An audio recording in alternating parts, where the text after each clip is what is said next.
Magandang umaga po sa inyong lahat at ngayon po ay salamat sa Panginoon at binigyan tayo ng pagkakataon para mag-aral pong muli at ngayon ay ating buksan ang ating mga Biblia sa aklat ng Kawikaan, Proverbs chapter 3 verse 1 to 7. Ito po yung ating babasahin ngayon sa umagang ito. Sabi po ng Kawikaan kapitulo 3 talatang 1, My son, forget not my law, but let thy heart keep my commandments, for length of days and long life, and peace shall they add to thee. Let not mercy and truth forsake thee, bind them about the neck, write them upon the table of thy heart. So shall they find favor and good understanding in the sight of God and men. Verse 5, Trust in the Lord with all thy heart, and lean not unto thy own understanding. In all thy ways acknowledge him, and he shall direct thy path. And then verse 7, Be not wise unto thy own, fear the Lord, and depart from evil. Tayo po ay manalangin. Maraming Diyos Ama, salamat po sa umagang kay ganda. Salamat po sa pagkakataon na binigay mo sa amin para pag-aralan ang iyong salita. Ikaw po patuloy na manguna, mangusap habang inaaral po namin ang iyong salita. Sa iyo namin naalay ang pag-aaral na ito. Ito pong aming dalangin sa tanging pangalan ng Panginoong Hesus. Amen at Amen. Muli magandang umaga po sa inyong lahat. Ang ating tema o pag-uusapan ngayong umaga, ang ating tema, The Right Character of God's Children. Ang tamang pag-uugali ng mga anak ng Panginoon. Tayo po ay tinawag na anak ng Diyos. Kung tayo po ay nanampalataya at nagsisi ng kasalanan, automatic tayo po ay anak ng Diyos. At meron tayong magandang relasyon sa Kanya. Ngayon mayroong paalala ang Panginoon sa atin sa sulat ni Solomon, what must be the right character of children of God. Ibig sabihin, ito pong ating mapapag-aralan, makikita natin at malalaman ang paalala at warning ng Diyos sa atin bilang mga mananampalataya. Makikita po natin sa verse 1 ng Kawikaan, Kapitulo 3, hanggang 1 verse 1 up to 7, yung command, instruction of God. Ito po ay malinaw na bilin, paalala ng Panginoon sa atin kung ano yung pinakamahalaga na huwag nating kakalimutan. Sa verse 1 ng chapter 3, sabi, Forget not my law. Ibig sabihin, ito po ay utos ng Panginoon, huwag nating kakalimutan ang salita niya. Itong salita ng Diyos ang nagbigay ng paraan para tayo ay makarinig ng katotohanan patungkol sa Kanya. Sabi nga ng Biblia sa Romans 10:17, so then faith cometh by hearing, and hearing by the word of God. Hindi tayo magkakaroon ng tunay na pananampalataya sa Diyos kung tayo po ay hindi nakarinig ng salita ng Diyos, kung wala nag-share na word of God. At yan po yung dahilan kung bakit tayo narito, may nag-share na word of God at tayo po ay nanampalataya at nagkaroon tayo ng buhay na walang hanggan o kaligtasan. Kaya nga itong salita ng Diyos ay huwag nating kakalimutan, basahin, aralin bilang mananampalataya. Ibig sabihin, ito pong utos ng Panginoon ay ating sundin. Sabi po ng Bible, we must take our Bible and read every day. Ibig sabihin, itong Biblia na meron tayo ngayon ay dapat nating basahin. Bakit natin babasahin? Ito po yung magpapatibay, magpapalago sa atin. Not only we must read and study the Bible, we must apply it in our lives. Ibig sabihin, kapag nabasa na natin ang salita ng Diyos, tayo po ay ilalagay natin sa ating puso, sa ating isipan at ating i-apply. Ibig sabihin sa James chapter 1 verse 21, Be doers of the word, not hearer only. Tayo po ay taga-tupad ng salita, hindi taga-pakinig. Ibig sabihin, kapag narinig natin ang salita ng Diyos, ito'y makakatulong sa atin para lumago at para tumibay. Ang tanong, why study the Bible? Bakit ba natin pinag-aaralan ang salita ng Panginoon? At makikita po natin bakit nga ba natin ginagawa ito at bakit natin binabasa. Una, ang dahilan to learn about God. Ibig sabihin, kaya natin binabasa ang salita ng Diyos para matutunan natin ang patungkol sa Panginoon. o sa Diyos. Sino ba ang Panginoon? Who is God? God is love, God is merciful, God is loving, God is light. Ibig sabihin yan po yung katangian ng Diyos na dapat nating matutunan mula sa salita ng Diyos. Not only to learn about God, to strengthen our spirit and soul. Ibig sabihin itong salita ng Diyos ay nagpapalakas ng ating kaluluwa, even ng ating spirito. Ito yung pagkain. Hindi lang sa tinapay nabubuhay ang tao o ang Krisyano, kundi sa salita na ating pinabasa at pinag-aaral, lumalakas, tumitibay yung ating kaluluwa at spirito, not only to strengthen our spirit and soul, to be a light in the darkness. Ibig sabihin, kaya pala natin binabasa ang salita ng Diyos para tayo ay magliwanag sa dilim. Itong ating mundo ay madilim, kailangan nila ng liwanag na nagmumula una sa Panginoon. Tayo po ay tinawag din na liwanag. No, sabi ng Matthew chapter 5 verse 16, "Let your light so shine before men that they may see your good works and glorify your Father which is in heaven." Ibig sabihin, tayo bilang mga tinawag na anak ng Diyos, tinawag din tayo ilaw, dapat nagre-reflect, nagliliwanag si Kristo sa ating buhay. Kasi ang mundong ito'y pasama, hindi po ito pabuti. Kailangan natin magliwanag bilang ilaw ng sanlibutan. Not only to be a light in the darkness, to avoid sin. Ibig sabihin, kaya na tayo nag-aaral ang salita ng Diyos para maiwasan, matanggihan ang anumang uri ng kasalanan. Kasi kapag nilayo po natin ang Biblia sa ating buhay at wala tayong binabasa, na ilalapit tayo nito sa kasalanan. Pero kapag ang salita ng Diyos ay ating binabasa at ipinamumuhay, tayo po ay lumalago at nalalayo sa kasalanan. Ibig sabihin, nung yung babae sa John chapter 8, di na natin bubuksan, nahuli siya sa salang pangangalo niya at inirap siya kay Kristo. No? At sabi ni Kristo, kung sino man yung walang kasalanan, siyang unang bumato.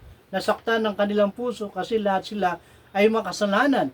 Pero si Kristo, tinanong siya ni Kristo, sabi, "Meron pa bang humatol sa iyo?" Wala na, nag-alisa na. Sabi ni Kristo, "Ako rin ay hindi hahatol sa iyo. Ang maipapayo, ang sasabihin ko lang sa iyo, go and sin no more." Ibig sabihin, bilang mananampalataya, hindi tayo niligtas ng Diyos para magpatuloy o magtago ng kasalanan. Ang nais ng Diyos, tayo po ay lumayo sa kasalanan. Ang nais ng Diyos, tayo po ay mamuhay. Ito yung panglima, to live right. Ibig sabihin, ang nais ng Diyos sa atin, not only lumayo sa kasalanan, ang nais ng Diyos sa atin ay mamuhay tayo ng tama at maayos. What is the benefits when we read and obey the Word of God? Ano po ang benepisyo kapag tayo po ay nagbabasa at sumusunod sa salita ng Diyos? Una, sabi ng Bible doon sa ating binasa, doon sa Proverbs chapter 3, ay makikita natin yung pangako ng Panginoon kapag binasa natin sa verse 2, "For length of day and long life and peace shall they add to thee." Ibig sabihin, yung pangako ng Panginoon, kapag sinunod natin ang salita ng Diyos at ating in-apply sa ating buhay, hahaba ang ating buhay. Wala pong kinalaman ng panset para humaba yung ating buhay. Itong salita ng Diyos ang dahilan kung bakit sa luma at sa bagong tipan, yung kanilang buhay ay humaba ng gusto. Tayo rin, kung tayo po ay maniniwala at i-apply natin ang salita ng Diyos, ito yung gift ng Diyos o benefits ng Panginoon sa atin na haba yung ating buhay. At magkakaroon tayo ng tunay na kapayapaan. Okay, yan po ang pangako ng Panginoon. At sabi doon sa talatang ding yun, sa verse 4, "So shall they find favor and good understanding in the sight of God and men." Marami pong matutuwa sa atin kapag tayo po ay nakikitaan ng magandang patutuo, ang Diyos ay napiplease, ang tao ay natutuwa, nagiging blessing tayo sa kanila. No, maniniwala sila sa atin kapag yung salita ng Diyos ay ina-apply natin, nagiging good example tayo sa kanila. Lalo ang Panginoon, napiplease natin ang Panginoon kapag yung mga natutunan at narinig natin ay ating ina-apply sa ating buhay. Napakaganda na yung salita ng Diyos ay makita, mag-reflect si Kristo sa buhay natin para marami tayong maakay na kaluluwa sa Panginoon. Number 2, not only yung command, instruction of God, kailangan natin sundin. Number 2, we must be trust God fully and completely. Yan ang gusto ng Panginoon sa atin. Yun ang paalala ng Panginoon sa atin. Ang tanong, why should we trust in the Lord? Bakit ba tayo magtitiwala sa Panginoon? Pinagtiwala natin yung ating kaluluwa sa Panginoon. Anytime na tayo ay mawala, sa langit tayo pupunta. Pero yung ating mga decision making, minor o major decision, dapat ipinagkakatiwala natin sa Panginoon. Bakit? He knows better than we do. Alam niya ang mas mabuti kaysa sa magagawa natin.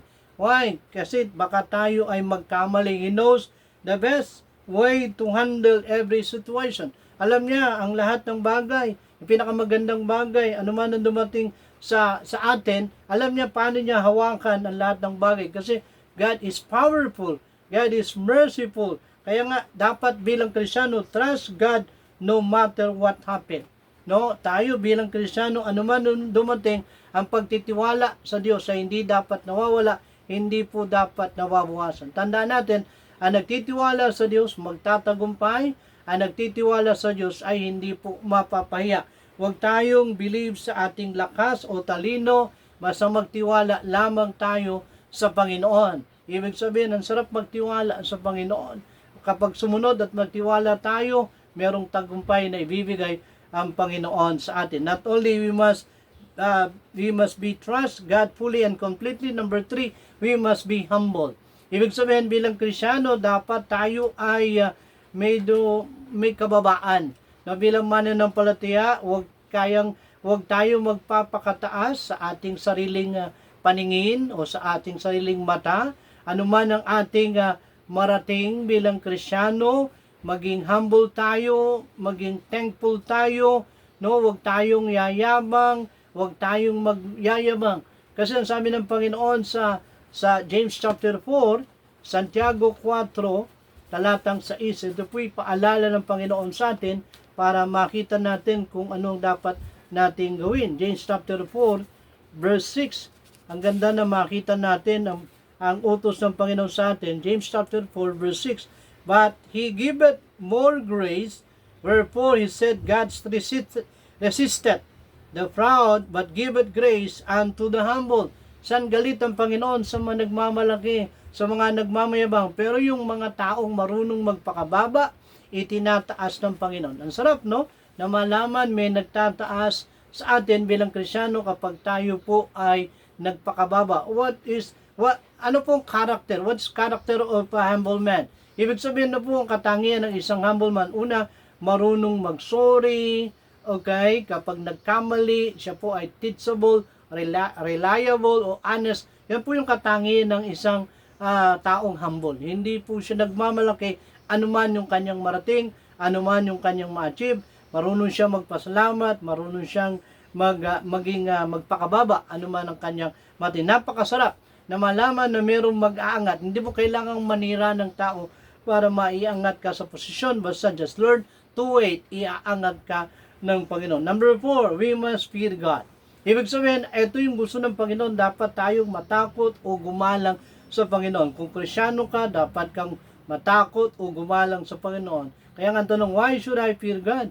Bakit tayo matatakot sa Panginoon? Una, He is our Lord and Savior. Ibig sabihin, ito po yung nagtutulak sa atin para matakot sa Panginoon. Una, siya po yung ating Panginoon, no? Ating tagapagligtas. Kaya tayo natatakot at gumagalang kasi yung ating Panginoon na nagbayad ng ating kasalanan sa krus ng Kalbaryo. Number 2, He knows everything about us. Ibig sabihin, lahat ng bagay na meron tayo ay alam ng Panginoon. He knows our name, our needs, our action, our sorrow. Alam niya lahat yan. No, He knows all things. Walang hindi alam ang Diyos sa buhay natin. He knows the past, the present, and the future. Sabihin, lahat ng bagay na mangyayari ngayon, bukas at sa darating, alam ng Panginoon.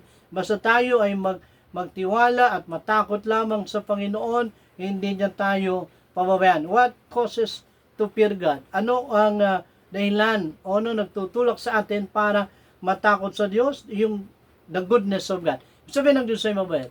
Amen? Ang Diyos ay mabuti. God is good all the time. Kaya nga bilang Kristiyano, ang kabutihan ng Panginoon, huwag nating aabusuhin. Meron din ng Diyos ay nung panahon sa lumang tipan, ang Diyos ay napuno dahil sa katigasan ng Israel, no? Yung kanilang kasalanan ginagawa ay paulit-ulit. Ang tawag doon is repetition of sin. Gagawa sila ng kasalanan, hingi sila ng tawad, patatawarin. Gagawa, tingin tawad, hindi patatawarin. Sabihin, ayaw ng Panginoon. Ang Diyos ay meron ding tinatawag natin kapag napuno ay kailangan kalusin. Pero ang Panginoon, God is good all the time. Kahit hindi tayo tapat, mananatiling matapat ang Diyos. Huwag nating abusin. Ito pong magtutulak sa atin yung kabutihan ng Panginoon. Dapat, pag mabuti ang Panginoon, dapat mabuti ka rin sa Panginoon. Not only the goodness of God, the faithfulness of God. Yung katapatan ng Panginoon. Yung katapatan ng Diyos, unchangeable, unmovable, unshakable. So, yung katapatan ng Panginoon mula ngayon hanggang sa darating, tapat ang Panginoon. Amen? Not only goodness, the faithfulness, and the holiness of God. God is holy. Ang nais ng Diyos sa mga mananampalataya, no, magpakabanal tayo. Hindi tayo niligtas ng Panginoon para magpakarumi. Ang nais ng Diyos ay magpakabanal, lumayo sa anumang uri ng kasalanan. And then, pang-apat na nagtutulak sa atin kung bakit tayo dapat matakot sa Diyos in the judgment seat of Christ. Lahat tayo ay harap sa hukuman ni Kristo at magbibigay sulit.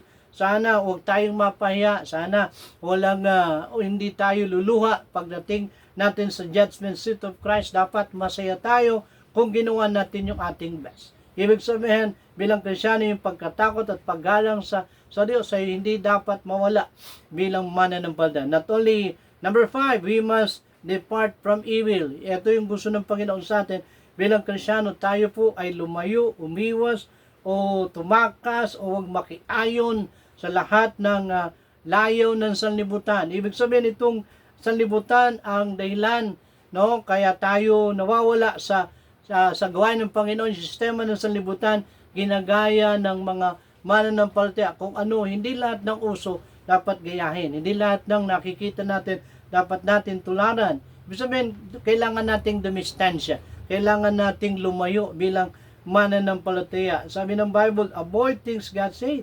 No, kapag ang nais ng Panginoon sa atin, lahat ng bagay na kinamumuyan niya ay dapat mong iwasan, dapat mong layuan. Una, yung mga barkada na alam natin na magpapalayo, no, magpapahina ng ating pananampalataya, no, kailangan nating umiwas. Hindi masama na makipagkaibigan, pero kapag kayong kaibigan mo, nakikita mo ay para bang dinadala ka na sa maling gawain, dumistansya ka na, lumayo ka na, baka ikaw ay masira bilang mananampalataya.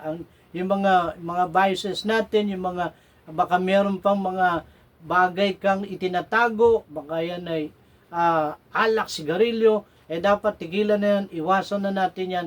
Una, nakakasira ng katawan at ito ay hindi nakalulugod sa Panginoon. Sabihin, we must depart, stay away, lumayo tayo sa sinihan, sa mga nakikita natin sa TV na hindi maganda, sa mga cellphone na hindi magandang panoorin, depart. Ibig sabihin, lumayo tayo, stay away. Yan ang gusto ng Panginoon. Nais ng Diyos sa atin, pursue godliness. Yung kabanalan ay ating i-apply, gawin bilang mananampalataya.